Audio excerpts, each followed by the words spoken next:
This is Shima TV Choir, and the song is entitled Mario Type.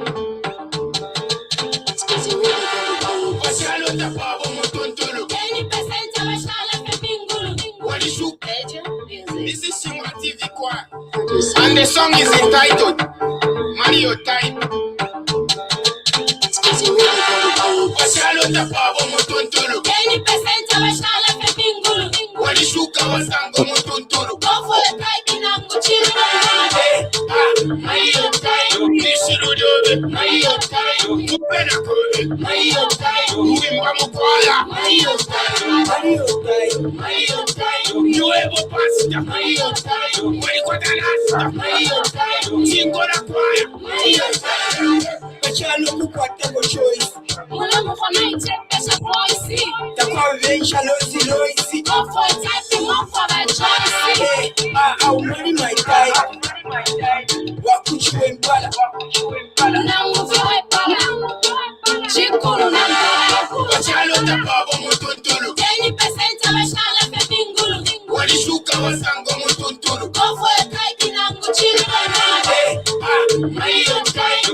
Yeah, good evening, Chuempala. Elias Musha here, coming to you live on TV, Bakwetu. I'm not alone here. I'm with my co-host, Jerome Kanika, and our guest, Honorable Hudson Mabeta. The song that we were just playing is known as Mario Type, and it was done by Chingola TV Choir. And so Chingola TV Choir is not just a choir that does that brings you very, very good comedy in all languages, in Chokwe, in Lunda, in Luvale, in Bemba, but it is also a musical outfit. And so they've dropped a new song at Mario Type. And Nangwa Fumakchu Empala Nangwe Pala. You know, I don't know whether they are talking about me or not, but I'm not available, Kaidi. So Mario Type is a good number, and you can download it from DJ Showsta's website. I think you just go to DJ Showsta, and then you can go and download it. It's a very good song. Okay, so that's Chingola TV Choir with Mario Type. That's the one that we were playing for a little bit. Honorable Hudson Mabeta, good evening, sir. Good evening, Dr. Elias. Good evening, Jerome Kanika. And good evening to all the viewers who have joined us today on this beautiful day. Right. Brother Jerome? Vamos, it's very exciting to be on the same show with the Honorable. You know, just like I keep saying, this is my boss. You say that each time, like every time that we have you on with Honorable Hudson Mabeta, you always must do this spiel. Is that like part of the political protocol spiel that you guys do? No, I'm a cadre, I'm a UPND cadre. Is our UPND member of parliament. That makes him. All right. And so you were starstruck when you're on the program with Honorable Mabeta. Yeah, that need to be recognized to say I can work for them kuiche. Mama no papa that icheme situation. Yeah. So Honorable Mabeta is our resident MP here, and so we share something with the people of Kankoyo. Imomwevena Kankoyo. We share something very, very wonderful here as TV Bakwetu, in the sense that Honorable Mabeta is your MP in real life. Aaron Ombana Ifwe, as TV Bakwetu, is also our MP in play. Is it play or virtual? He's our virtual MP as well. So we share him, and we are very, very grateful. He's a solid honorable member of parliament, and we are extremely proud of him. He comes on our show to update us on what he has been up to in the previous week. And then he also gives us an idea of the priorities, his priorities for the next week or so. And so he's a very great benefit to us. And then we have several other topics that we are going to deal with after he's gone, after he has given us his update. We have the issue of the medicines and drug contracts at the Ministry of Health. Brother Jerome Kanika is going to address that. And then I'm also going to give you an update on the new appointment at the Supreme Court of Zambia, the new appointment of Dr. Mumba Malila, who's been appointed as Chief Justice of Zambia. So I'm going to give a little bit of spiel about that. And then we're going to have a great show. Honorable Mabeta. We know that you have been extremely busy. What have you been up to in the past week?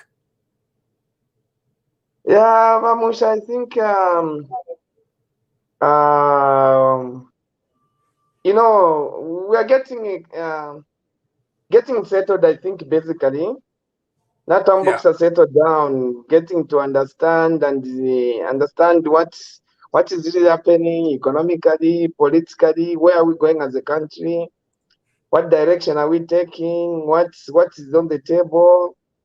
I think after the budget was presented, Judicial were trying to have a direction somehow as a country. So it's been, I think we are now settling down, Vamusha. I think we're settling down. We've seen even on the higher level, the president has appointed DCs. There's been some appointments. Right. So we are settling down. That chunk that we had where we are so much suspicious about this is going to be the DC, is going to be what? Who from which pool is the president going to pick his DCs? We are slowly passing that stage. We are coming to settle down. Even in parliament, we had statements, ministerial statements, some deliberations, which left a lot of us shocked, you know, which left a lot of us realized to understand how a country has been run, where we are, what we need to do to get out of where we are. Because if you don't reflect in the past, you won't understand your current situation. Hence, you may not even know the next direction I like to take in life. So it's always important to take time to understand. So there's been a lot happening. It's been a short period of time, but a lot has happened within. Have we even had the chance to meet Jerome? I thought Jerome, looking at his confidence and the film too much, I was shocked to say that Jerome, if you mundela na wakabwali hapa nalipa pasana nalisa kama na kushika Jerome.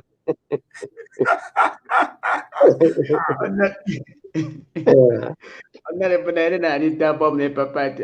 Iwe na iwe ni Muzambia sana ba Muzambia kancho mwakakatira mko kukakata.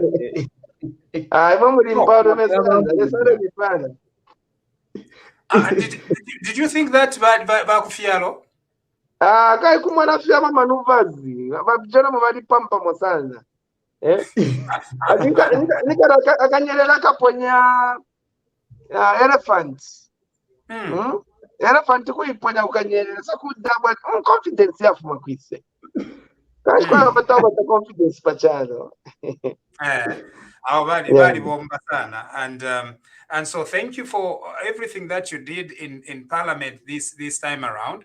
We saw that report from the Minister of Finance updating us on how much money has been committed through contracts. 127 billion in road contracts. What was that about, Honorable Mabeta? Yeah, basically, I think I'm one of the person who's always criticized the way PF were handling public finances. I think there's a time when I went out criticizing them strongly on the decisions they are making because it doesn't make sense. You're a man for 7,000 kwacha, but you come up and commit yourself to say you are going to invest in your building. You write contracts of building maybe a 7th quarter where we'll be spending 9,000 kwacha per month. That's what you got into. The Zambia national budget, 2021 national budget was 122 billion kwacha. 122. Contracts just in the roads, 127, meaning we had already spent our national budget, total budget. The budget which scattered for every expense for the government. Teachers, recruitment, salaries, medication, foreign service, investments. Just the road sector, we spent 5 billion on the roads alone. The commitment to spend on the roads alone, there was a 5 billion, meaning the 2021 budget, if it was to be spent on the roads, it was going to be sunk. Then there won't be anything left available. So that just shows you to say, in the road sector, that's where there was an appetite to push in money, quickly get a contract. Because what used to happen, Mamusha, having a road contract was like a blank check. Namakata a road contract had 2 million kwacha. Muchinese, tamapusha no kusai, no Chinese ana mikonga, ana mipera 300,000, 400,000, that's ending a contract. Imechapwa, all you've done is to fight to get the contracts, then you're going to sell it to a Chinese or other companies which are interested in the roads. So that was that's drive to expand, to just blow off the budget was driven by the appetite to go and sell those contracts, not look at the repercussions. Honorable Maveta, 127 billion is a lot of money. Now, just give us a picture here. Was it for 1 year or it was over an extended period of time? My understanding is it's over 5 years. It's still a lot. It's still a lot, even if it's 5 years. Because it means then that they are awarding each other contracts worth about 20 billion kwacha every year, assuming that we accept that it's over 5 years. That's still a lot of money. The period I saw, which was over 5 years, were the feeder roads. Yeah. Okay. Right. Yeah, the feeder roads. Because the feeder road is also another sector. It's not part of those urban roads. Those roads are basically the intertown roads. That's what the expense of intertown roads. Not looking at the feeder roads. I think the feeder roads, the report was more specific over the period it was. But this huge cumulated commitment on the road sector. Yeah. The minister made it clear to say, because there are some politics where they wanted to say you are part of these roads which are acquired during not the link Zambia. There are those roads which are under the MMG. It's Formula 1. Yeah, Formula 1. But the minister made it very clear. So these roads were acquired during the period of the PF. So on the period, I wouldn't really be specific. But what I'm trying to say is, the bill on the roads was more than the national, by 1 year national budget. That's the bill on the roads. So if those roads were done in a year, they are done and they're due for payment, the budget will crash because roads are paid and measured based on the work done. You do a portion, you measure, you pay. You do a portion, you measure, you pay. So if all the contractors will be quick enough, did the roads in the same period and they brought the invoices, the budget will collapse. Already just on the roads, we are owing 14 billion kwacha. On the roads alone, that's the bill which we are owing. When you look at the CDF proposed for 2022, Vamusha, it's only 4 billion. 25 million times 25 million 0.7 times 156 constituencies. We're only spending 4 billion in a year. But we have 10 billion. 10 or 14 billion being owed in one sector. Which is just the road feeder road sector. Not feeder roads. These are intertown roads. All the roads. Yes, the intertown, the one which link town to town. Yeah. The feeder roads are different roads. The township roads are different roads. These are intertown roads between maybe Mufulira Chingora roads, Mufulira and Dora road. Those are the roads we are talking about. Now, there's a 10 billion which is pending payment. Okay, those roads have been done, work has been measured, and they need to be paid. So what was happening then under the PF? Were they just doing things? What was informing their decision making? Obviously, the main driver was corruption. It was easy to get a contract in a road and go and sell it because it was found someone was willing to buy that contract. There was grand corruption in that sector. The main driver was just corruption. If there was expenditure, look at the capacity to pay back.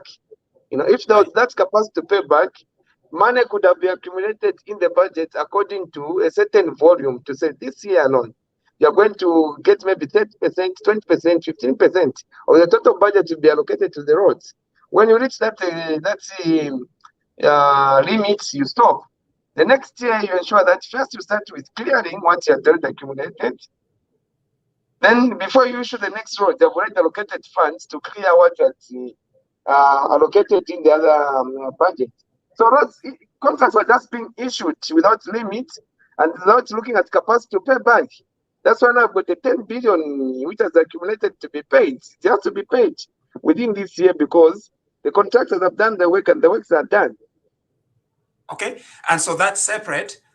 So there's 10 billion being owed, as in money, but then there is 127 billion potential contracts that have been signed and assigned in around the country. The contracts have been issued. Some contracts are working. Contractors on site, they haven't just done they haven't measured their work, or they haven't. These are contracts signed. Another sum mobilizing, meaning they can mobilize any time and start doing the work. But 127 billion minus the 122 billion allocated in 2022, we can't pay. It's impossible. Yeah. I think I need to say this. I know you parliamentarians are supposed to use very good language, but because I'm not a parliamentarian, parliament, honorable, I think the Patriotic Front was a criminal mafia organization. There is no other way, because this is not making sense. These were criminals. I don't want to get any feedback from you, Pantushirefwa Maironga Moya. We are criminals. But I need to say it very clearly. And Zambians are wondering, why should that be relevant after the UPND has won? It's because there is still this mess that is affecting us. If you were saying Ukobat after 12 PF niche, then Congolation says 10 billion, 127 billion worth of contracts that disappear, then we can say that it's over. But no, it has not disappeared. Our people would still be I don't know what they're going to do, because contracting a niche if people are already on the site, what you say? So honorable, I don't want you to even comment on it, but the Patriotic Front was a criminal mafia organization. They were from the people of Zambia. They were extorting the people of Zambia. They were stealing from the people of Zambia. Yeah, but in my case, I think I also blame with the Zambians, because we are quick to glorify criminal activities and question it. I think we saw how people became rich quickly in the previous regime. Members of parliament, the cadres, those are the connections. Mamusha, I think by now you can profile me. You can know what I can manage to do. If I buy a helicopter today, you shouldn't glorify me. You need to question me to say, how have you managed to buy that helicopter? You know? If you see me now going into public places, I'm attending weddings, I'm donating huge sums of money, you need to start questioning me to say, where is the money coming from? Not glorifying me. So I think as Zambians, we also have a role to play. We should never glorify criminal activities. Right. Immediately people start living above their means, we need to question them. And even have the right to report so that they can account for what they're accumulating.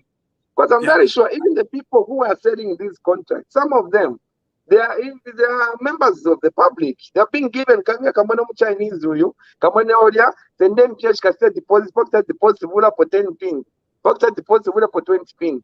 Why should I keep quiet when I'm seeing such a financial transaction? Should check out me to say this is not genuine business. Yeah. So let's not protect criminals. The moment you stop talking about what is illegal, the moment you start glorifying illegality, you become part of that illegality. We shouldn't glorify politicians. Politicians are public workers. We are servants employed by the public to work for them, not to become their spoilers. You know, if you start spoiling, you need to start questioning, why is he finding the money? Even my wife, even my children, they need to also start questioning me, because at the end of the day, when I'm jailed, they're going to lose. Because if you want to talk about the travel, I think about the travel. There's always a trace.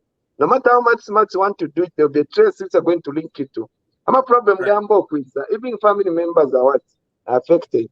So for Zambia, Umwana copy. Immediately someone, a politician or a public person, starts living above their means. Let's not glorify them, question them. If they can't give you, or if you're scared to question them, whistleblow so that they are questioned. Right. Bambi baranda atapa tebetareza mwalishi wafye ekibembe kya kumufulira atapa tebetareza tapafuka chushi Paramoneka paramoneka akapitira makako za paramoneka panye effort paramoneka ati the Lord has provided we mwombe ishimpia shafuma kwisa ati mwe it's a poverty mentality ala how does it become poverty mentality iwe waishire with two kwacha now petaka two kwacha mtumba back pocket. And then a few days after being in public office, you're buying a helicopter. You mean we can't question that? I agree with you, Honorable Mabet. If we need to be very vigilant as people. No kuipsha. Mwebaume. Mwaishire na tu kwacha. Nomba ishisho chonse chichuma chafu makwi. It's simple. One day they were criminals, and it's amazing. Now that's just one sector. That's just the road sector that is giving this information. What about other sectors? Could is serious confusion. You can also see the confusion which came out from the rural road sector, the gravel roads. You know. The gravel roads, you look at that report, you can't even talk about it because it's so shameful. Right. So shameful. I can't even talk about it because it makes me feel, and Zambian somehow, because as Zambians were treated to a point where the country was one Zambia, one side. Some provinces were not treated like Zambians, other provinces were pretended that they got the most development, but look what the actual roads done in those provinces where there was a huge allocation of money to do the feeder roads. Look at the work done. It can't match the money which was released.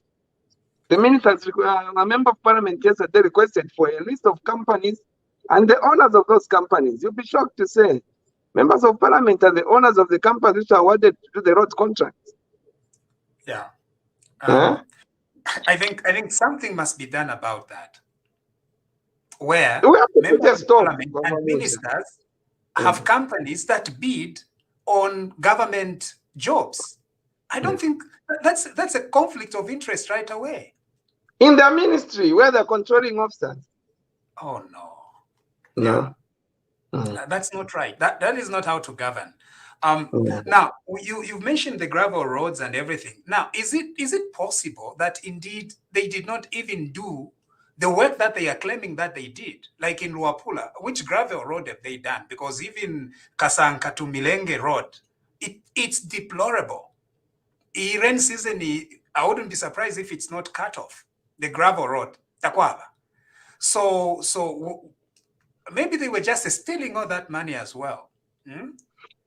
There's a volunteer who's a senior and high qualified engineer. He's done a lot of roads across Africa. He has volunteered to do the audit without being paid. All he needs are just logistics. So he's been given that work to start now doing the roads, the actual work done, the quality of the roads which were done, how much was spent. So the report will come out, Vamusha. The report will come out and it will show where work was done and where work wasn't done. The companies are there. The directors can easily get a paragraph printout to know who is the director in this company.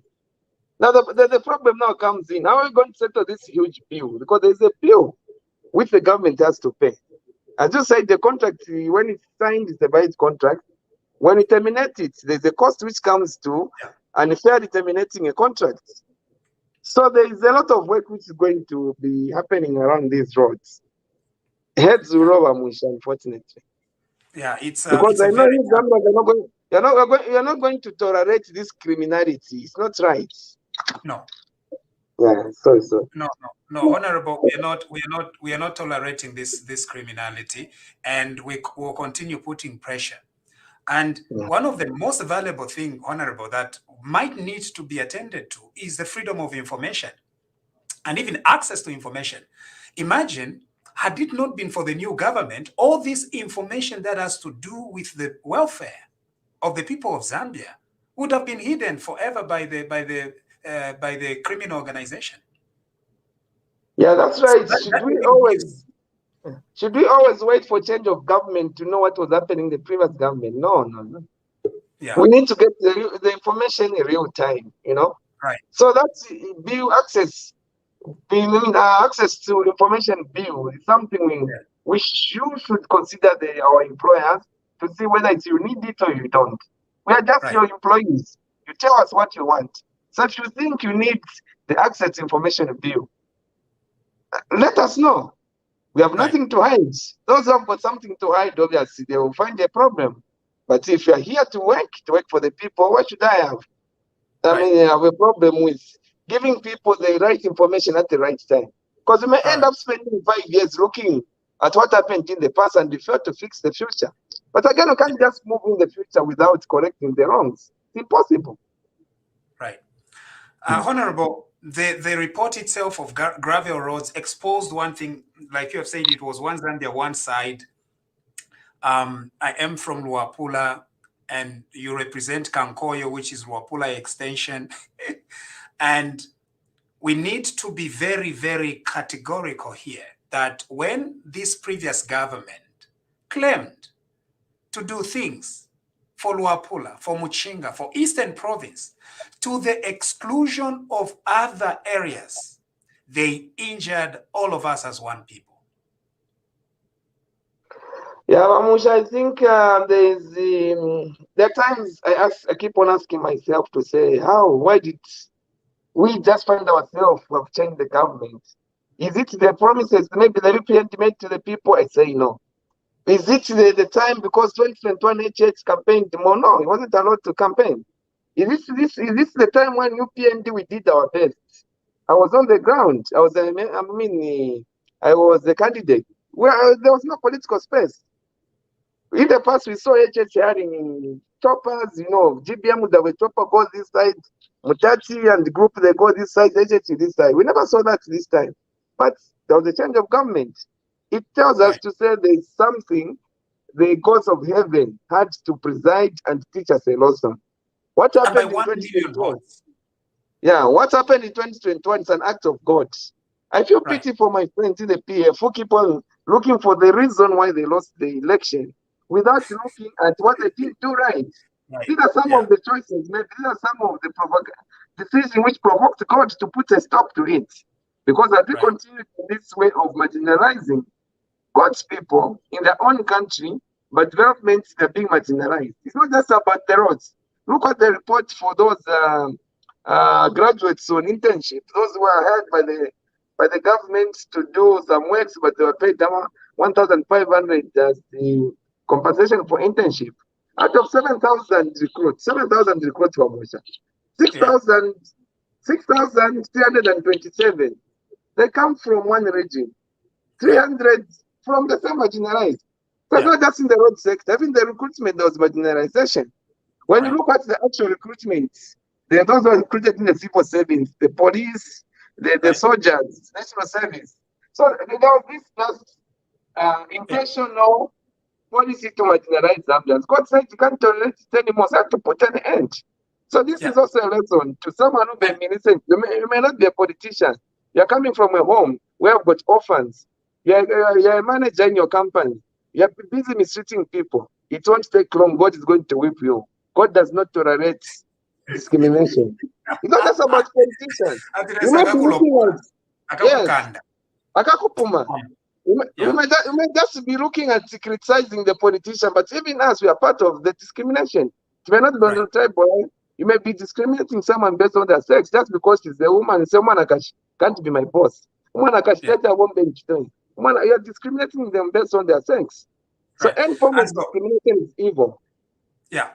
Now, Honorable, it's always good to make some things clear here, and we want to have our viewers know that what happened under the Patriotic Front government was not one region fighting against another region. This was not a Bemba Tonga battle. This was not a Bemba Kaonde battle.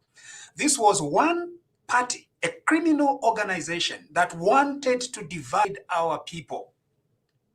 So when you see a Bemba, when you see an Ushi, when you see a Kaonde or a Tonga, we are all one. It's one Zambia, one nation. Nomba abale teka balungu naba nabo. They were extremely bad for our country. They were tribalists, and they wanted to use you, mwebena Chipata, na imwe mwebena Luapula, na imwe mwebena Mchinga na Northern Province, to further their agenda to divide our country. And we rejected it. We said no. One Zambia, one nation. And one Zambia, one nation, tekulanda fyo mkanwa yo. Equitable distribution of positions, equitable distribution of resources. Ngamwabe abiko musebo uwa grave okuluapula. Nakusolwezi kuine nako kuine mwalingania umutembo ufini na consequence. That is what it means. This is not about which tribe or which region you are coming from. This is about a government that failed to be a government for all Zambians.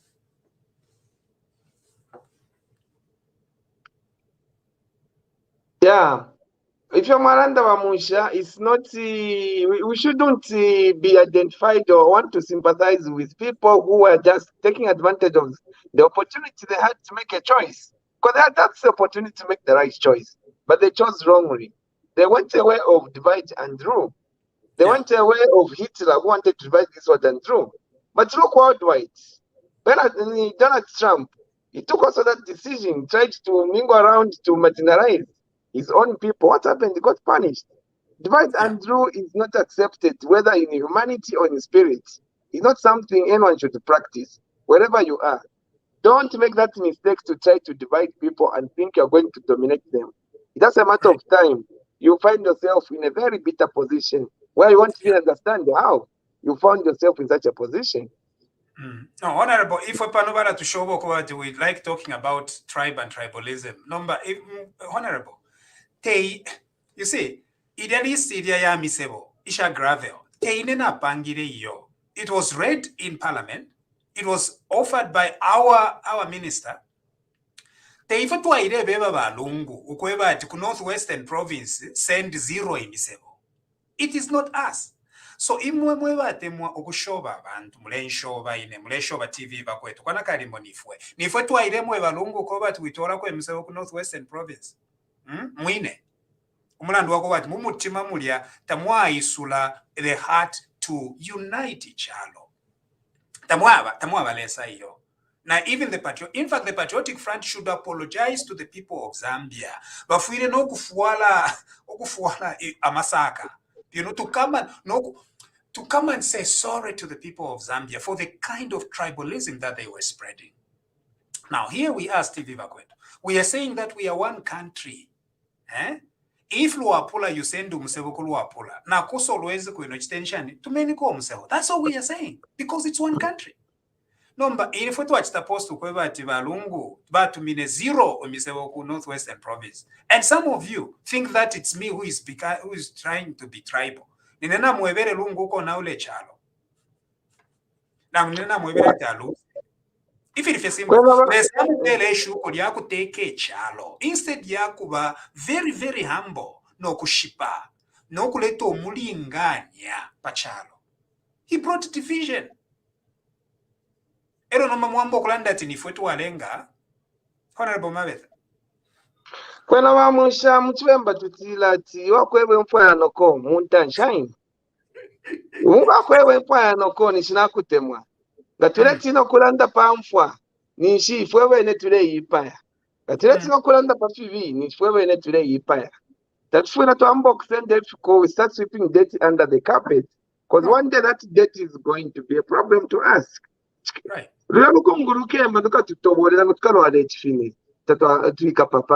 So we have to be realistic, face the evil, condemn the evil, and make sure it never happens again. Repeat in history after our generation, so that those who come after us. At one point, there was this decision which were being made by politicians, and they got punished. So that those who come after us, even us, because it's very easy, you know, when they're in the power, in a position of power, to divide people so that you sustain your power. It's very easy. But the repercussions are heavy. There are heavy repercussions when you take that route. So we shouldn't fail to learn from the mistakes our friends could have made, because it gives us an opportunity to learn.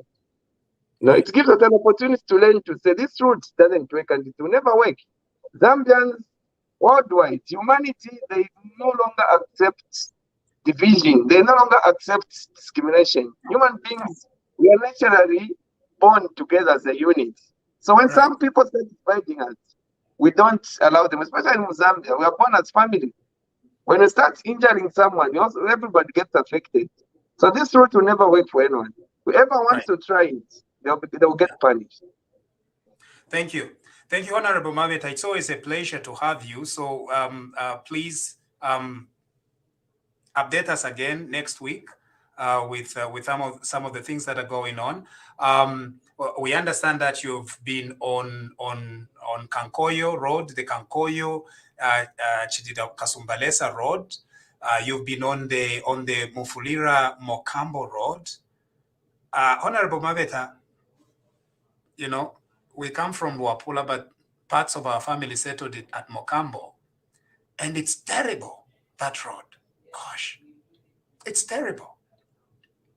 And so we've seen that you are working very hard to try and address that. Keep it up. You know, Kankoyo cannot develop in isolation. Kankoyo is on the other side of Mufulira. It's like in the bedroom of Mufulira. So if we don't develop these other parts of Mufulira, the Kantanshi and the Mufulira Central, we will never get development in Kankoyo. So what happens in Mufulira and the Kantanshi, it affects us also. So we cannot look at Kankoyo from a single-sided, because there's a part which feeds into Kankoyo. Even the issue of them, so there's so much which affects the people of Kankoyo. So we have to also consider to say and understand to say, we cannot neglect what is in Mufulira Central and the Kantanshi, which is coming to affect the people of Kankoyo. You have a lot of farmers who've got farms across the Ndora Road. We've got a lot of people coming from Kankoyo going to Ndora. They have to pass through Kito, they spend more. We've got a lot of, as you are saying, relatives. People got relatives one the other. So when I look at Mufulira, for me, I don't look at Kankoyo as an isolated constituency. I look at Mufulira because we are linked. There's a point at which you have to get together and look at Mufulira as a whole. So it's just unfortunate that we haven't gotten the corporations we wanted. We'll be knocking doors on RTA. You know, the member of parliament have got the right just to go and put a motion to the speaker to demand the certain things I'm demanding from RTA. But you want to take it to give them an opportunity to prove what they're made of. Are they professional? Are they able to respond to the needs of the people? But if they push us, you're going to take the roads of fighting battles now in parliament, and they'll be called to respond. They haven't gotten the right cooperation, and that's unfortunate that the MP who also raised the same concern on the road, he has been sued. Today was served with someone to go and be tried in court for questioning why the contractor, despite having been paid 30 million, has done nothing on the road. You know? Yeah. Has he been sued for sentiments he expressed in Parliament or outside Parliament? For outside Parliament. No one in Parliament, you cannot be sued, there's immunity. But he just went and updated the people to say, I think this contractor has overstayed. He was given 3 years to do the road, but he has taken 5 years, 6 months without doing anything on the road. So why should the government keep him? Let him terminate the contract after he was paid 30 million. But the contractor is arguing to say he wasn't paid that amount. So the case is now in court. So I can't comment much because the contestant is on that. However, that won't stop us or they won't intimidate us to get to the bottom of it.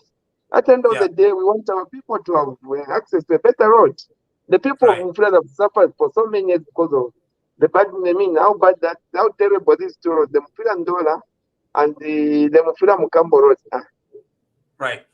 Thank you very much. This is TV Bakwetu, and Honorable Hudson Mabeta comes on as our resident MP. He updates us on his priorities in Parliament past week and what he's looking forward to the next week.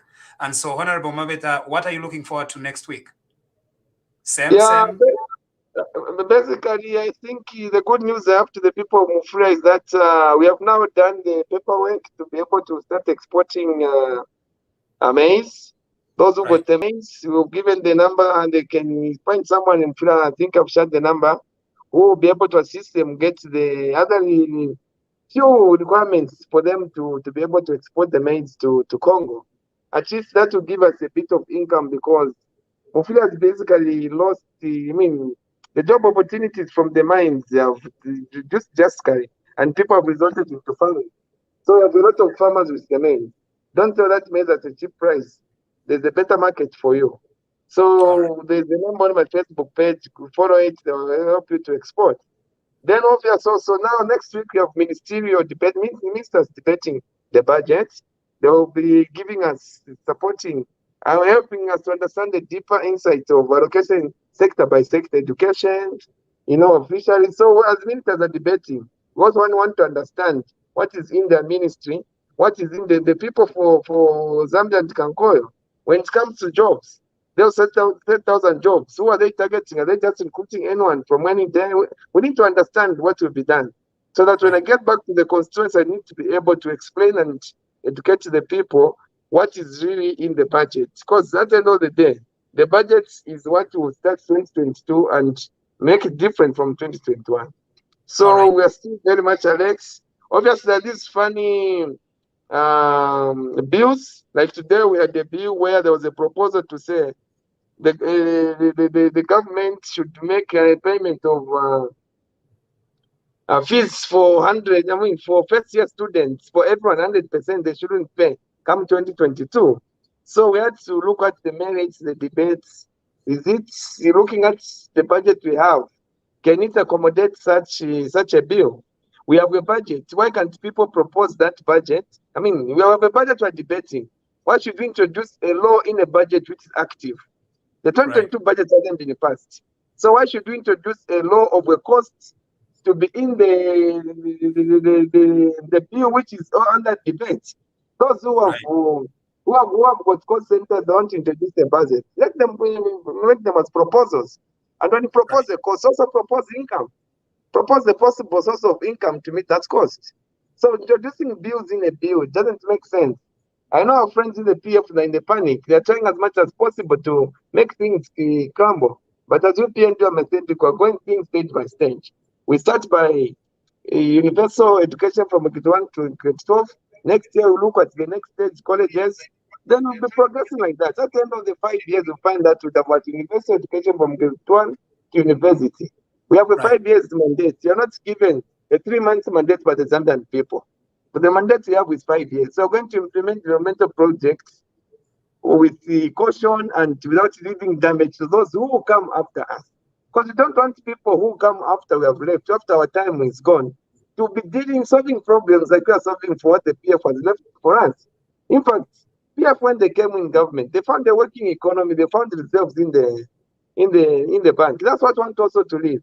We want to be proud people who have left office with a best, where those who come after us who have something to start with than solving the problems we created. All right.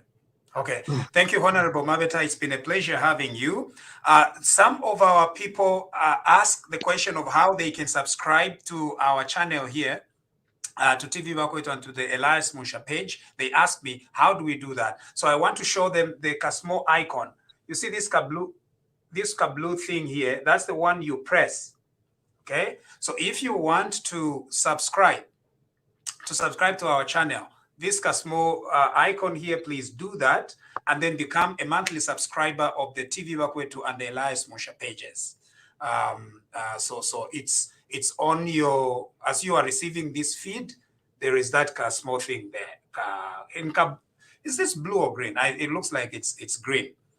And so that's how you become part of the TV Bakwetu. No, you're still part even if you're not a subscriber. But when you become a subscriber, then you become part of the supporting network of TV Bakwetu. That's very important because we are in this for the long haul. We want to continue bringing Honorable Mabet and several other players in our country. We want to continue supporting the revolution, and we want to continue bringing you various stories, and we want you to continue being our partners. So, dear listeners, that is how you do it. It's very simple. For like $3 per month, That's pretty small. Honorable Mabeta, thank you for joining us today. We look forward to hearing from you next week. Yeah, many thanks, Vamusha, and continue doing a good job.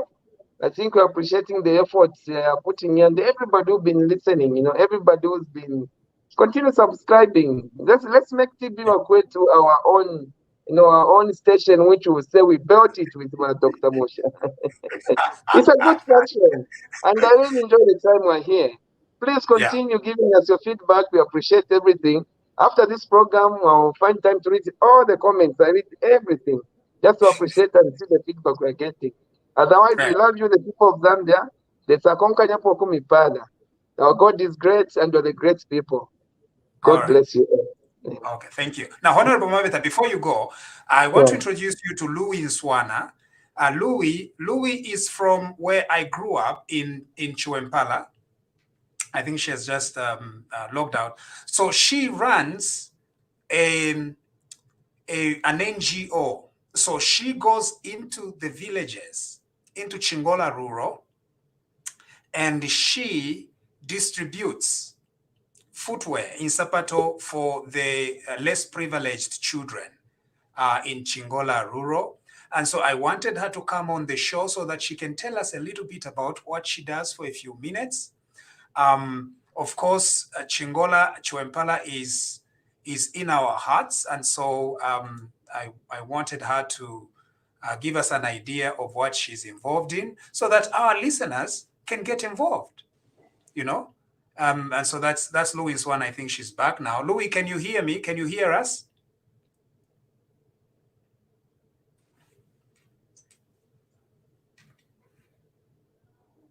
Yeah. Sometimes network has this way of shows available this time, and then suddenly when we have to talk, she disappears.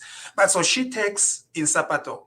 So people donate in Sapato, some donate money, and then she takes these to Chingola Rural, particularly the villages that are very close to between Chingola and Mushindano district and Solwezi, somewhere there. So she distributes in Sapato, and I can imagine how much difference that makes for many of the children that go to school. It's amazing, and particularly that sometimes ama schools gutari. So abantu ise diakuya na makasa. Honorable Mabeta, walia ne Sapato nangu na makasa ku school. Musha histori mutaoni twaliana in Sapato bako mushi twaliasanga kaidi. I did part of my education get 2 to get 7. Yakwe batini fashion no fuare in Sapato. Go gudabwa na gudabwa na fuare in Sapato. So I've gone to school before barefooted to suit the environment, to understand, and it was a part of an experience. And there are still kids today who go to school without shoes. So learning just from the background we've given, I think she's doing a fantastic job. Yeah, Luwi, are you there? All right, I think we'll try to bring her back later. Honorable, we just got news today that the Justice Mumba Malila, State Council, Dr. Justice, so he is Honorable Dr. Justice Mumba Malila, State Council. So he's been appointed as Chief Justice. And so we are hoping that you and your friends, Parliament, you are going to quickly ratify this appointment. Now, debate is unnecessary because of the quality of this candidate, Honorable. Yeah, I've looked at his profile. Vamusha is a man of his caliber. I think a man who's been in the legal fraternity for a long time. I've looked at his fraternity. These are the people of integrity. It's not a pushover.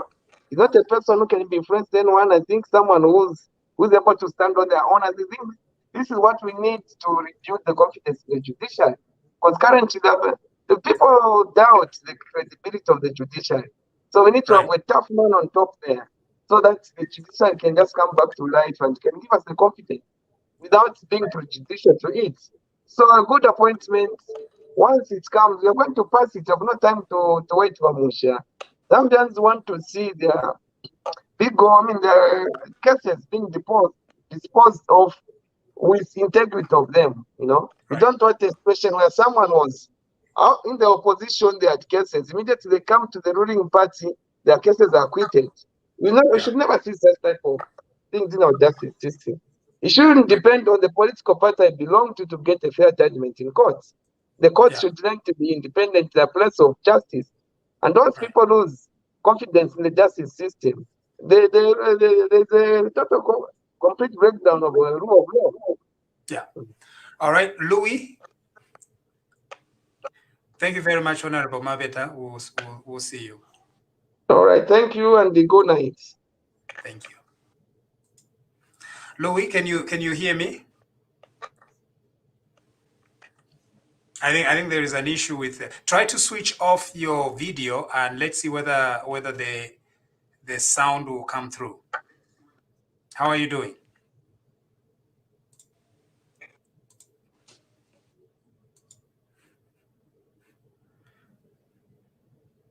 All right, Vachilufia. Hey. Yes, ma'am. Okay, she's coming. Louis, you are there. Now, Louis, it appears like we are Hello? having video difficulties, and so if it improves, you can switch back on. But tell us a little bit. So you are involved with Fwika Umwana Footwear. What is that about?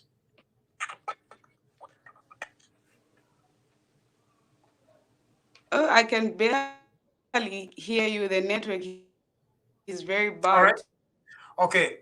Too bad, Louis. We are going to connect with you at a later time. Thank you for coming, and we hope that there will be better network tomorrow. We can try tomorrow, eh?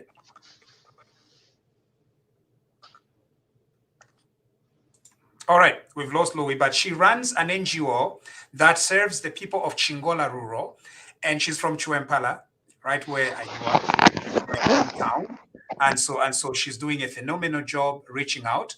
She partners with Chingola TV Choir, and they raise money. They collect shoes. So if you have a pair of shoe or you have some spare money that you would like to use and spend and help somebody get a shoe, a child, young, imagine umwaiche uwakumush Chingola Rural kukalilo kumdenda na kukalilo and several other places in Sapato. That is what Luwi is involved in.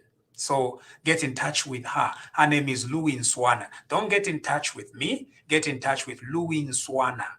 I'm going to give the name here. Her name is Luwi Nswana. You can search her on Facebook, and you can get in touch with her directly. Just tell her to say that you heard of her foundation from me on TV Bakwetu. Okay?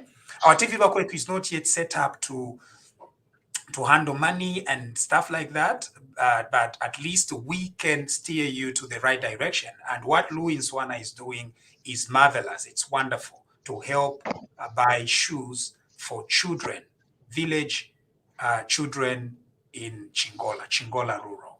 Okay, and so that is her name, Luwi Nswana. I'm not going to post her number because in Shpokere permission. But on Facebook, it's very easy for anyone on Facebook. You just go Luwi Nswana, and then she's going to come up. You inbox her, you tell her I'm coming from TV Bakwetu, or you heard about her thing from TV Bakwetu, and you try to help her out. But Chilufia, we have a new Chief Justice. Yes, Vamusha Mulishani, by the way, I have to greet you. Oh, Mulishani Bakwetu family, and Mulishani Avena Zambia Wonse, Kumazabuka, Kuchoma, Kukasama, Kulundazi, Kuchiwempala, Kuchavanyama, Kuchililabombwe, Kukakoso, Kankoyo. Today miposha wonse kufuma kuno kuba kwetu TV. Elo mwilaba no kubika po masters. Yes. Yeah. So Vamusha, it's no surprise. It's a very good appointment. As you said, I don't think there's even need for debate. Yeah, the man himself, is an experienced man, has got the credential, You know, he's been there, Supreme Court judge. So, you know, it's a very good appointment. Well done. Right. Yeah. So for those that need to know a little bit about the new Chief Justice, I had written about Justice Malila in 2014. To give you a little bit of a story, so he used to be chairperson, I think, as they call them, for the Zambia Human Rights Commission, the Human Rights Commission in the 90s, late 90s. No, in the 2000s after Mwanawasa. So he used to be the Human Rights Commission chairperson under Mwanawasa. And then from there, he then became Attorney General of Zambia after President Sata became president. He became Attorney General. And so when he became Attorney General, we differed a little bit because of some of the things that he was doing, defending his client, who was the GRZ at that time. So we had our own issues regarding that. However, in 2014, he got appointed as a Supreme Court judge, and I think that was a very, very good appointment. We wouldn't want to judge his service on the basis of the time that he served as an Attorney General, because indeed, as an Attorney General, you are a lawyer for the government, and so you could be called upon to defend even the most indefensible positions that your government takes, your client takes. And so that is a little difference that we had there. But after he was appointed to the Supreme Court, I knew then that he would have the needed independence, and he can always, as a human rights lawyer, as a human rights commission, former Human Rights Commission chairperson, he can always go back into that experience, and that would be able to inform his practice as a Supreme Court justice. And so we endorsed him then, and we encouraged Parliament to ratify him in 2014. And my article that I had written on now Chief Justice Mumba Malila in 2014 is there. It's available for you, for those that care to read it. I'm going to post it. So that is the article we wrote in 2014. So you see, we've been at this for a very long time. You know, no, we have been a consistent voice in the Zambian political issues, in talking to power, speaking truth to power, and providing the advice that was needed. And so that is the article. You can read it. We wrote it in 2014. It explains a little background about Justice Mumba Malila. And so we hope that Parliament is going to quickly ratify him as the new Chief Justice. Am I slightly surprised at the pick? I'm not surprised in the sense that this is a very impeccable choice. I am surprised in the sense that the president did have the courage to move and appoint him. It's a very courageous decision to do that, particularly when there is an equally very well qualified deputy Chief Justice. So it takes a lot of courage that President Hakainde Hichilema appointed Justice Dr. Mumba Malila, and is a very, very impeccable choice. I think we are in good hands. Definitely, we are definitely in good hands. We are the Chief Justice. Kimanzi wani wamusha mtoschwana. Mtoze hande. Okay, that's good. Kimanzi wani sichaba Jesus chaba savulozi wa Mongo senanga kaoma Lukulu sesheke wasiwe mpala muchwani koko kopa belti, and that is how we coach Wempala in Rosie Si Wempala. Sorry. Anyway, the appointment by Musha, I think it has come at the right time. That position needed to be filled up, to be filled in. So I think the status quo has to simply continue in the right direction. At the level at which we are going, I think we are doing the right thing. And I just hope that the Chief Justice, the newly appointed Chief Justice, will be his appointment will be ratified as quickly as possible, as you have alluded, and also that when he starts performing his duties, he has to exercise the autonomy and independency of the judiciary. Right. And also we want him to spearhead this access to justice, where people are accessing justice expeditiously, that we should not delay with matters that have been tabled before the court of law. Cases are delaying, and there's too much justice which is delayed, and it's actually, you know, that it's denied when you delay justice. So I hope by newly appointed justice, Honorable Dr. State Counsel, will definitely do likewise. Otherwise, we are happy for him. It's a good move by the new dawn.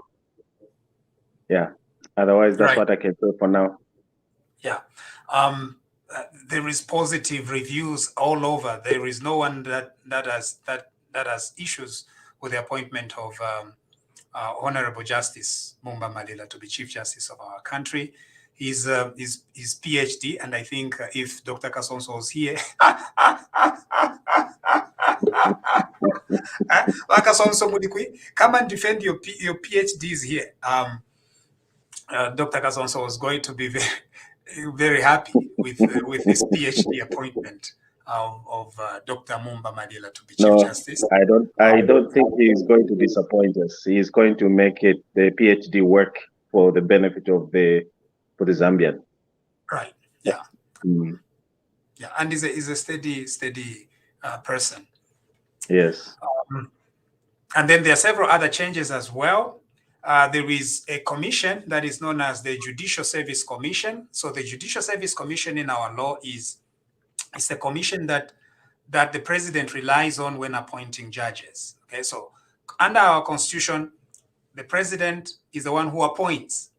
But of course, there is this language in our constitution that says on advice or on recommendation from the Judicial Service Commission. So the Judicial Service Commission recommends, and then the president appoints. So the president can appoint and then get feedback from the Judicial Service Commission. And so they are the ones. Well, the letter is written in the sense that they collaborated somehow and made the recommendation for Justice Mumba Malila, Justice Dr. Mumba Malila, which is pretty good. But more than that, the Judicial Service Commission itself does recommend other judges. So it's not just the Chief Justice, Deputy Chief Justice, and other Superior Court judges. Basically, that's what it does. Not only that, but it also facilitates the employment of several other judicial workers. And so they are like the principal organ that facilitates and employs judicial workers, not just the civil servants, but judicial workers. And so what we have seen is that President Hakainde Hichilema has replaced the head of the Judicial Service Commission, who is Chief Justice Matthew Nguluve. So his contract has been terminated. And so there is a new head of the Judicial Service Commission, and his name is Mr. Muikisa Mugande, State Counsel. Muikisa Mugande, State Counsel. So he's the new head of the Judicial Service Commission. And we wish him all the best. Of course, Honorable John Sangwa, State Counsel, is of the view that there is need for changes in the Judicial Service Commission, in the way the Judicial Service Commission conducts itself. And I agree with him, because previously, if you're a judges Babasonta, the Judicial Service Commission goes to headhunt Bafwayama judges point. And according to our constitution, they can do it without the control of anybody. So they can just come up with their own procedure and then they appoint. But Honorable, I call him Honorable John Sangwa. What Honorable John Sangwa is saying is there is need for transparency in the operations of the Judicial Service Commission. I agree. There has got to be transparency. Because the Constitution says if we are protected to come up with our own procedure. No, every agency in our democracy is supposed to conduct itself in a democratic and transparent manner, including the Judicial Service Commission. And so, what we expect under the new chair of the Judicial Service Commission is some transparency. Not if you judges valid dumukira. No. Na muikara. Na muikara mule ontomuliro mwamona fya judges mbu ba mipera. They need to advertise the position. Elo nomba bale foku ba judges bachita apply. Elo nomba Judicial Service Commission ya tuweba transparent likweba ati abachita apply nyaba abo ifuturefu ya nyaba tuachita interview aba something like that in a transparent manner. Not ama judges salary it's top. Judges are if they are civil servants muchalo aba very well paid. It's judges. And that's why there's a need for transparency. Money than the president. I just need to check that, but double check. But I think they get much salary in terms of salary, not in terms of bagapokola. In terms of salary, they could in fact get more money. Number, judges, you get a lot of money from taxpayers, security from the state, baka boy from the state, garden boys from the state, but driver from the state, inyotoka from the state. None. Ero number, you are being appointed in the dark. No. That is undemocratic. And the power that you have to change things. No kupingure mirando. Ero number mulefuma from the dark. Ukumbona fia ma judges va dumukira tema judges. No.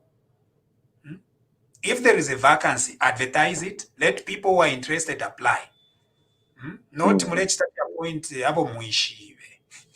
If the president can apply for the job, they go and campaign and they are elected or they put their names there. Why can't the judges do the same? It's a democratic country, and we need to be transparent. If you feel corruption, you know. And what you are saying, you're not saying that they need to go to elections. What you are saying is that kareka process kafurika ba transparent. Transparent, No tama judges but dumukira fye imwe ubushiku elo msonta ma judges fiaka we are not going to tolerate it in the but Musha, other countries in the SADC are doing it.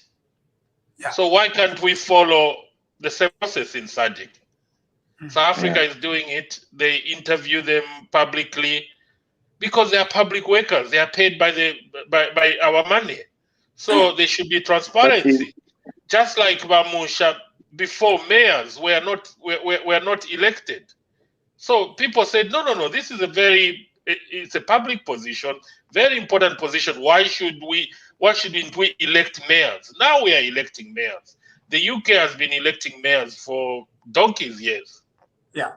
Oh, no, but I hope you're not proposing, Kobati, we begin electing No, judges. Not electing. I'm just giving you an example. Yeah. What we are saying I'm just giving an example. Transparency, yes. So South Africa is doing it, and I think Nigeria does it also. But Bamusha, what does the law say? What does the law say on that? Just hold on. Bamusha, what I think is the new chair or president for Judicial Service Commission.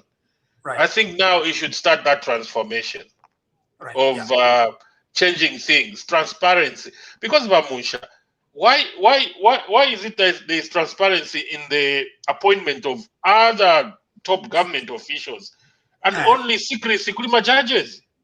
No. You know, how way? And it's very simple. If you have vacancies of a judge, put it in an advert. Now, come and tell the people of Zambia there is a vacancy. Even in the government gazette, Bamusha. Even in the government gazette. Maybe there's an advertisement for judges for. But don't we need to change the laws first to fit in that narrative? That's what we are now saying, Okay. Now, that on there the should law, be some according to John transformation. Sangwa, according to Honorable John Sangwa, what he's saying is that the law is not an impediment. What he's saying is that the Judicial Service Commission says it is not subject to the control of anyone. So what John Sangwa is proposing is, Imwe, when you meet as Judicial Service Commission and you come up with your own procedures, make your procedures in a democratic manner that encourages transparency when appointing judges, which means it's an independent commission, but let it adopt rules and procedures that are democratic and transparent. That's one thing. The other thing is we go to Parliament and change the whole thing, so that now you impose on it to say, Imwe, you need to do it in a democratic manner. But in whichever way, we expect the new chair. Zambian systems need to have laws that imposes. Because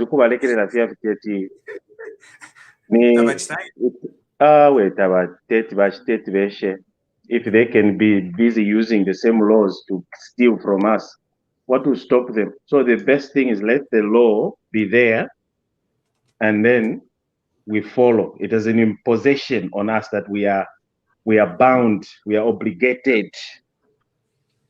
But Mosha, like we talk about inclusion of women, that has to be gender balance. It has to be a law, a deliberate law passed, so that at least, otherwise in law, it will never be there.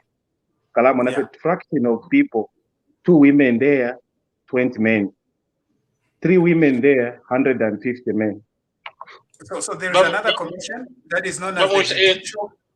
Yes, that's what I wanted to ask you about. What's the difference between the Judicial Service Commission and the JCC? Can you please educate us? The JCC is the Complaints Commission, where you complain about judicial workers like a judge. So now the Judicial Complaints Commission has also been replaced. The chair, who has been William Nirenda, has been replaced by Vincent Malambo. So Vincent Malambo is the new chair of the JCC, Judicial Complaints Commission. So the Judicial Service Commission employs. The JCC is responsible for disciplining. But there has been confusion in the Constitution between how you actually discipline a judge, and so it's been a lot of confusion. We are hoping that if Mlambe Haimbe is listening, that there will be some changes to the Constitution to make it clearer. So far, under Constitution 2016, I don't remember any judge that has been disciplined, because there is this tug of war between judges and the JCC. The JCC tried to discipline one judge, and he went to the High Court and obtained a stay, and it's all in confusion at the moment. So now there is a new chair there, Vincent Malambo, but there is need for us to streamline. Bioten wanted to abolish the JCC altogether. Bioten had lots of problems. Maybe what is needed is to streamline a little bit more on how a complaint moves from the JCC to Parliament to remove a judge, because at the moment, the law at the moment there is a lot of confusion.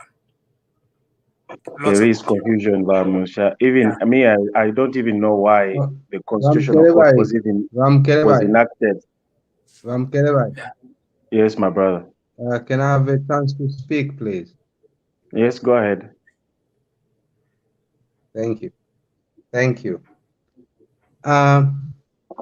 It's nice with the appointment for the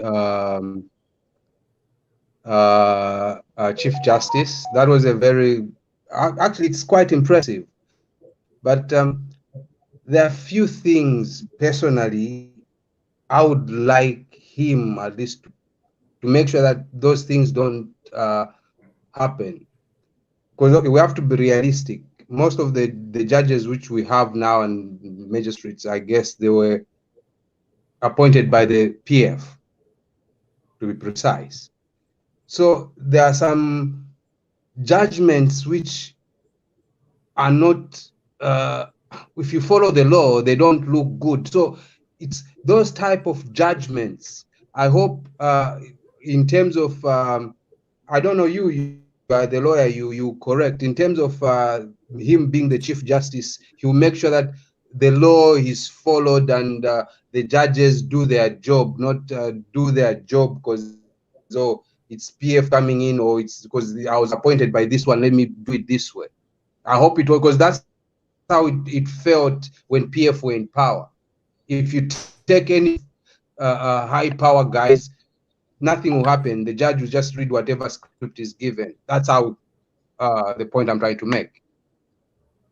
A Chief Justice is the head of the judiciary. So in addition to, so he's the head of the judiciary. Mostly, they are like the top administrator of, no, administrator is the wrong term, but because the judiciary has got its own administrator. Now, when I say administrator, I don't mean it in the technical word, but what I mean is the Chief Justice is the head of the judiciary. And as head, they've got a lot of powers into changes that they can bring up, maybe regarding civil procedure, regarding where to send which judge. They are also administrative officers in the sense that they can assign judges. So kuti batuma umuntu judge bachita transfer judge, they can supervise the judges. But as far as their judicial work is concerned, they are only one vote. So they can't influence the decisions of any court, apart from the courts where they sit. So as a Supreme Court Chief Justice is a judge of the Supreme Court and also judge of the High Court. He can sit as a High Court judge if he chooses to.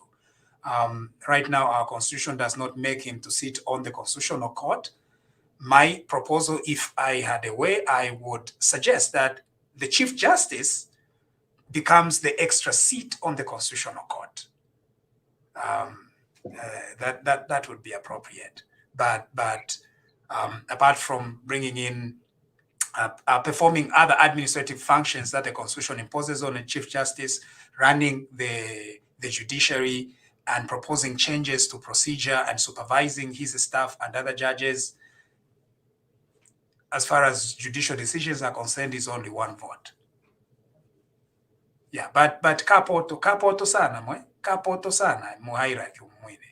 But Chief Justice tabekala mu Supreme Court. Supreme Court. Yeah, they do. Yeah. Yeah. But not Mukong Court. But not Mukong Court. So here's the issue. With Constitution 2016, it introduced the Constitutional Court, and then this is what it says. It says that the Chief Justice and the President of the Constitutional Court rank equivalently. Maybe we need to relook that. How do we resolve it? Maybe make the Chief Justice head of both the Supreme Court and the Constitutional Court. Or dissolve the Concord. Dissolve. I don't think we are going to dissolve. It's too politically toxic to dissolve the Concord. Or maybe the other option could be to make the Chief Justice a member of the Constitutional Court so that they can sit on the Constitutional Court as well. Maybe that would help. And the other thing is to make, because from the administrative perspective of the judiciary, whereas the Constitution says that the Chief Justice and the Constitutional Court rank equivalently, the Constitutional Court President does not have any administrative functions.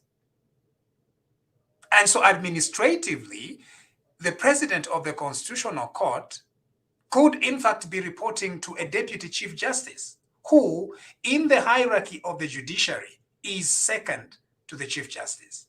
So yeah, a little bit of confusion. So maybe Kuntanshi, we can try to straighten it up a little bit.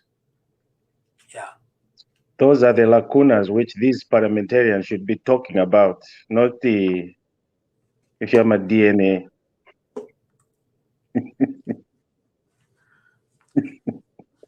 Could you DNA?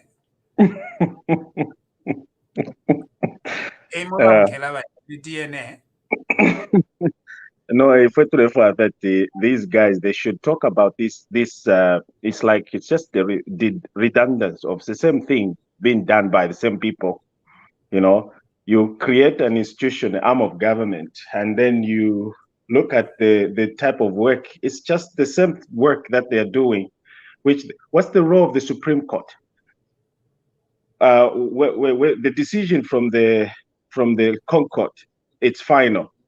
And this decision from the Supreme Court is also final. Hello? Are you asking what?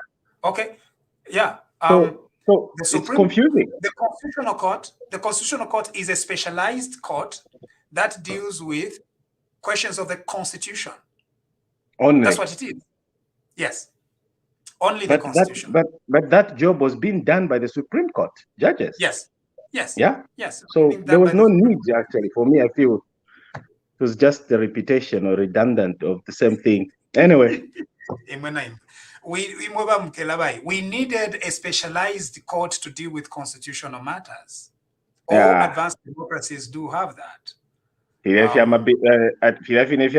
term, the judgments that left people, including lawyers, they have problems to translate my judgments. Okay, I think that's for another day. I think we are going to go into those arguments another day.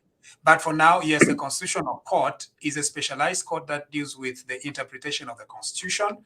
And so you take constitutional disputes to the Constitutional Court, and it ranks equivalently with the Supreme Court, and its president ranks equivalently to the Chief Justice, Kapo Tosana, to be in the Constitutional Court.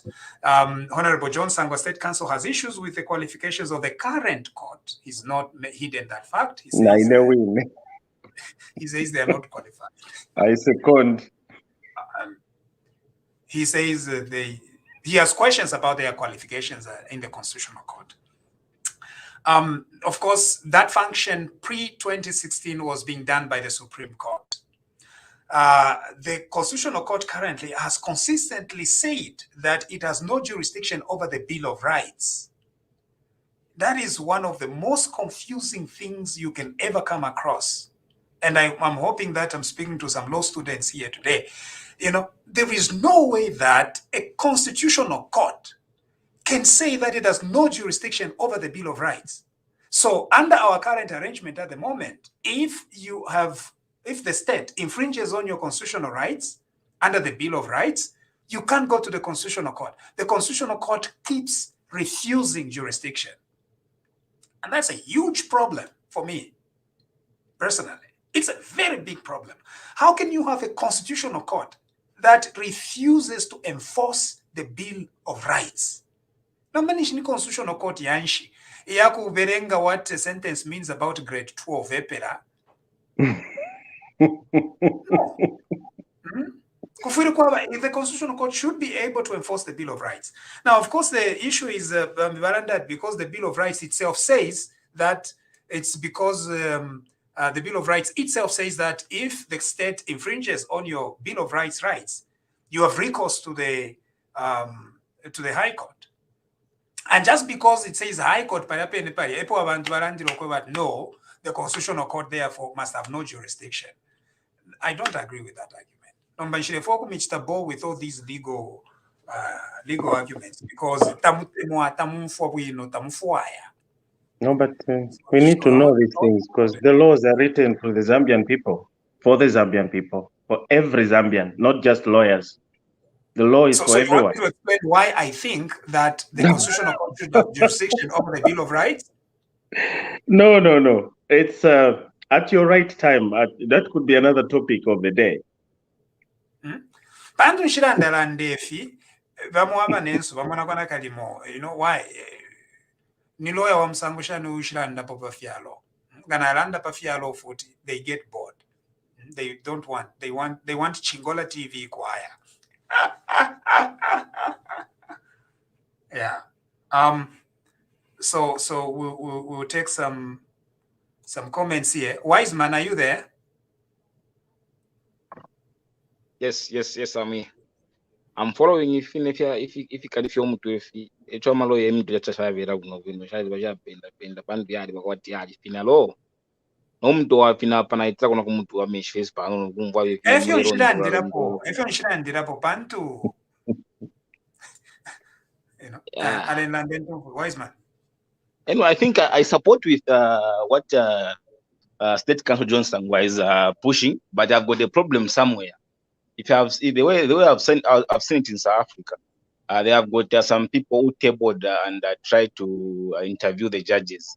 In Zambia, do we have those apart from you yourself, Mr. Munsha and John Sangwa and Mr. Musa Mwenya? Who else? Tutu Anguruve can sit some people and interview. No, you're wise man. Waleta mchani Tutu Anguru. First of all,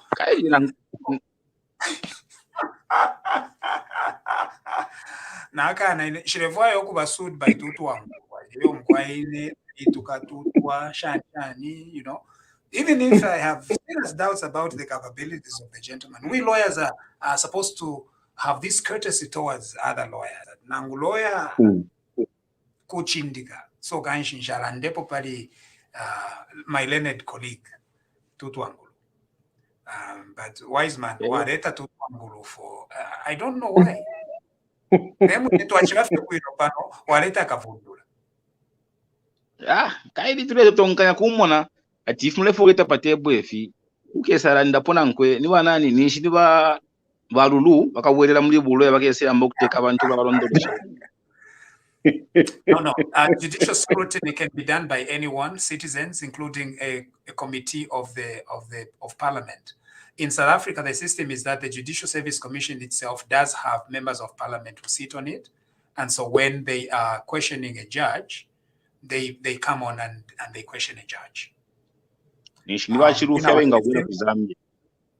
Vachirufya kuzambia vaisayikana vaisabika ko reinforcement pantu no Zambia South Africa Mr. Munsha even ama opposition baraya kwa para Julius Malema and they are going to put up a very good interview manje Mzambia no opposition issue inga yako abale donsana abale fokuwera twambire best utali enforce abenge push abale fokuwera wonsawo aona kalya esitari enforce abenge push question otukese leta mulo manje ero baleisa abako bati nabe nakusala bakwate mpia ngafira mwa mwana lenso ku Africa abe pusha bantu bafina no ka kickback manje muno That's interesting. Himba. Good evening, Mamusha. Good evening. How are you? I'm fine, thank you. Mulekana Batutu Anguru tebu bachitekera banesu. Ema lawyers bachitekera. So, abanenu best. Bariaba ku group 3 tetu balanda machine. Badishi bale nyabale pasa na masaire no. Lawyer ngakwa kulicho kumulando tati nishimukali. Achani 65 million lawyers are such to negotiate for you. Mamusha. Tuleke ni sia wa lawyers. Story ya lawyers kwa fuirisha abantu balufyengo mwebo. Kuti we mwine you end your 5 million gadwishe for register. No basa kufyenga mwe atishia bene. Mamusha. Abaloyaza bomulekwe bapo bamunsha abena Tutu Angurube ababaliwinisha abantu abalewina ubushiku abatwala babika pasai therefore yabawina akasuba ifa abanonka muleta mbanopo chile ingira otwa notaba kuipusha ati 1+1 atili kwi sewo therefore ya bamunsha the judiciary system in Zambia akatuisho for Twingailanda. I think we even thank God for Honorable Sango. I think I also call him Honorable because he's a man who's hold the bull by its own. Abama lawyers from Zambia, nabena baichencheke. Eba letwetela confusion number 2. Number 1 yaba PF, number 2 yama lawyers. Pantunabene tabashitele understand if you are listening. They don't understand what we're talking about. kuyonza constitution, especially constitutional courts, and they can't even explain the constitution. Ukutweba hapana. Third term, they could not explain it. Only you and the Basangwa ebale kwanisha n'okuyimira, so mweshwenga oli chikopo paliwo kuti n'okuyimira ku bantu. So abama lawyers nabena will start questioning them kuti mwema lawyers mwayimirira pesa eba atuletera n'obukyushi mu kyabama lawyers bali amukubepa bakateeka bali bamusha mwirabisha ku meso eba atuletera obukyushi ndebisha ku mwirabisha ku meso gwino so nakira iringanya awe mwayapukulula 65 million ati yakwe umuntu mwayiba ku kyalo mwe mubaleteretera obukyushi ama lawyers nabena kugira okuba cleaning ya serious ero ya jik not yabo kwali banakwena corruption elo basambirire constitution I think mukatambuku basambirisha paragraph by paragraph etwakinga bayisa mukusambirisha kuziba understand that's why nabena tutwa ngurube bayimuna kwati ma lawyers minu abali graduate anama silent na Thank you very much. We're already 1 hour 30 minutes. This has been a presentation of TV Vakwetu. Thank you for joining us tonight. We look forward to seeing you tomorrow and the day after. Please subscribe to our channel, YouTube, Facebook, and send stars and everything, because we want to continue coming live to you and giving you the very best in Chikwela presentation. Thank you very much. God bless you and God bless our country.